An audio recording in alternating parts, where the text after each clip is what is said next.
Consumer awakening mission में आपका स्वागत है। मेडिकल नेग्लिजेंस केसेस की इस श्रृंखला में अलग अलग केसेस को उनके फैक्ट्स और लीगल इशू को लेकर चल रहे हैं और लगभग 4-5 केसेस पर हम चर्चा कर चुके हैं। तो आज का हमारा केस है Jacob Matthew versus state of Punjab और इसी के साथ हम एक और केस ले रहे हैं doctor Suresh Gupta versus government of NCT of Delhi and others. ये 2004 का केस है। इन दोनों केसेस को एक साथ हम इसलिए ले रहे हैं कि इन दोनों केसेस में हम जो डिस्कस करेंगे वो होगा क्रिमिनल लॉ। पेशेंट्स ने इन दोनों केसेस में डॉक्टर्स के अगेंस्ट क्रिमिनल लॉ के अंडर क्रिमिनल केस फाइल किया है under IPC Indian penal code 304।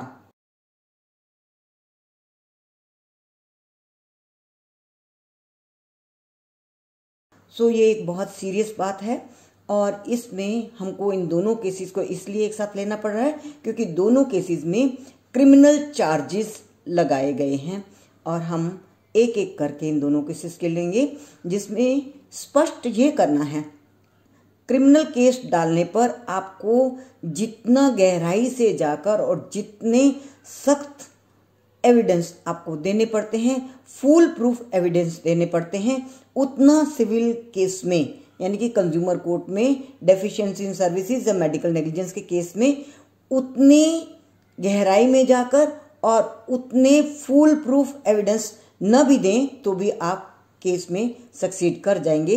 किंतु क्रिमिनल लॉ में ऐसा नहीं होता क्योंकि क्रिमिनल लॉ में पैरामीटर्स कसौटी अलग होती है जांचने की, और सिविल लॉ में यदि आपका प्रोफेसी केस लग रहा है और आपकी एविडेंस बता रही है तो जहां डैमेजेस पे करने की बात है वहां पर मेडिकल नेग्लिजेंस के लिए डॉक्टर्स को लायबल माना जा सकता है। तो हम पहले ही लेते हैं डॉक्टर सुरेश गुप्ता के केस को। डॉक्टर सुरेश गुप्ता के केस में पेशेंट नाक की डिफॉर्मिटी के लिए आया था और उसका ऑपरेशन करने के लिए कहा गया, किंतु दुर्भाग्य से हुआ ये कि जब ऑपरेशन करने के लिए जो एंडोट्रेशियल ट्यूब लगानी थी वो प्रॉपर साइज की नहीं थी। ये ट्यूब इसलिए लगाई जाती है कि जहां पर वुंड है, जहां पर जख्म है, उससे खून रिस कर कहीं आपकी श्वसन संस्थान के पैसेज से, रेस्पिरेटरी पैसेज से न निकल आए और उसको डैमेज ना कर दे या कोई पेशेंट को नुकसान ना हो। तो ये चूंकि ये पाइप जो थी वो प्रॉपर साइज की नहीं थी, इसलिए ये दिक्कत हो गई कि खून बहने लग गया नाक से और अल्टीमेटली पेशेंट को बचाया नहीं जा सका। इस मैटर में कोर्ट ने किन चीज़ों को देखा? कोर्ट ने जो चीज़ें देखनी थी वो थी कि कॉम्पिटेंस डॉक्टर की है या नहीं। कॉम्पिटेंस मीन्स उसके पास प्रॉपर डिग्री है और वो ये डॉक्टर का पेशा करता है, प्रोफेशनली वो डॉक्टर है। और दूसरा, ऐसा इनएक्शन जहां उसको एक्ट करना चाहिए थे उसने एक्ट नहीं किया। तो इस केस में ये चीज़ भी नहीं पाई गई कि उसने तुरंत कोई एक्शन नहीं लिया, उसने अपनी काबिलियत के अनुसार काम किया। एक गलती हो गई कि प्रॉपर साइज की वो ट्यूब नहीं डाली। ट्यूब तो डाली, जो करना था वो किया, किंतु वो प्रॉपर साइज की नहीं थी। ये नेग्लिजेंस थी on the part of doctor. और तीसरी बात कि वो पेशेंट की सेफ्टी के बारे में बिल्कुल ही इनडिफरेंट हो। इनडिफरेंट मैंने उसको कोई परवाह ही नहीं है, सेफली पेशेंट का इलाज सेफली करना है या उसकी सेफ्टी किस बात में है ऐसा उसने ध्यान नहीं दिया। ये तीनों चीज़ें नहीं पाई गई और कोर्ट का मानना था कि नेग्लिजेंस तो है, गलती हुई है और इसके लिए टॉर्ट में लायबल होगा, माने कंपनसेशन के लिए सिविल कोर्ट में या कंज्यूमर कोर्ट के सामने मेडिकल नेग्लिजेंस के लिए वो लायबल हो सकता है, हो सकता था और उसको डैमेजेस पे किए जा सकते थे। पर ये जो केस क्रिमिनल केस डाला गया है वो नहीं चलेगा क्योंकि कोर्ट का ये मानना है कि हर बार जब भी किसी वजह से डेथ हो जाए किसी की तो उसके लिए मेडिकल ट्रीटमेंट देने वाले डॉक्टर को ही लायबल नहीं माना जाना चाहिए और उसको पनिशमेंट के लिए उसके अगेंस्ट चार्जेस नहीं बनाने चाहिए। कुछ भी गलत हो उसके लिए आप डॉक्टर को पकड़ ले, ये भी सही नहीं है। ये सब निष्कर्ष निकाला डॉक्टर सुरेश गुप्ता के केस में। हम कुछ और बातें भी डिस्कस करेंगे जो हम जैकब मैथ्यू के केस में ज़्यादा अच्छी तरह से बता सकेंगे, और क्या पैरामीटर्स फाइनली तय हुए। जैकब मैथ्यू का केस 3 जजेस की बेंच ने सुना था और उसमें कुछ सिद्धांत भी तय किए थे। हम दोनों को केसेस को ले भी इसीलिए साथ रहे थे। जैकब मैथ्यू के केस में क्या था, जो पेशेंट था जीवन लाल कैंसर का मरीज था और उसकी एडवांस स्टेज चल रही थी। उसको सांस लेने में दिक्कत हुई और वो उसको हॉस्पिटल में लाया गया। सीएमसी हॉस्पिटल के प्राइवेट वार्ड में लाया गया। ब्रीदिंग की प्रॉब्लम हो रही थी। नर्स को कांटेक्ट किया गया, डॉक्टर कोई आ नहीं सका। 20-25 मिनट चले गए। उसके बाद जब डॉक्टर आए, ऑक्सीजन सिलेंडर लाया गया, कनेक्ट किया गया मुंह से, तो ये पाया गया कि उस सिलेंडर में ऑक्सीजन थी ही नहीं। फिर इसमें और देर लगी।